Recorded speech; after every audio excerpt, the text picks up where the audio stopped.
मकर संक्रांतीच्या पार्श्वभूमीवर शहरात नायलॉन अर्थात चायनीज मांजामुळे होणारे जीवघेणे अपघात टाळण्यासाठी अकोला पोलीस दल सरसावले आहे। पोलीस अधीक्षक अर्चित चांडक यांच्या संकल्पनेतून 11 जानेवारी 2026 पासून शहरातील दुचाकीस्वारांच्या सुरक्षेसाठी विशेष मोहीम राबवण्यात येत आहे। या अंतर्गत दुचाकींच्या पुढील भागात लोखंडी सेफ्टी आर्च बसवण्यात येत असून आतापर्यंत 200 दुचाकींना हे संरक्षण कवच मोफत बसवून देण्यात आले आहेत।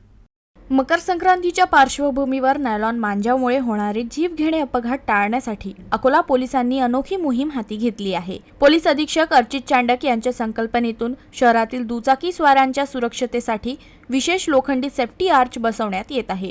पोलीस अधीक्षक कार्यालयासमोर शहर वाहतूक नियंत्रण शाखेतर्फे 200 दुचाकींना हे संरक्षण कवच मोफत बसवण्यात आले। नायलॉन मांजा चालकाच्या गळ्याला किंवा चेहऱ्याला लागण्याऐवजी या लोखंडी आर्चवरून वर फेकला जावा यासाठी हे यंत्रणा उपयुक्त ठरत आहे। नायलॉन मांजा अत्यंत धारदार, जीवघेणा आणि पर्यावरणासाठीही घातक आहे। शासन आदेशानुसार याची निर्मिती, विक्री आणि वापर पूर्णतः प्रतिबंधित आहे।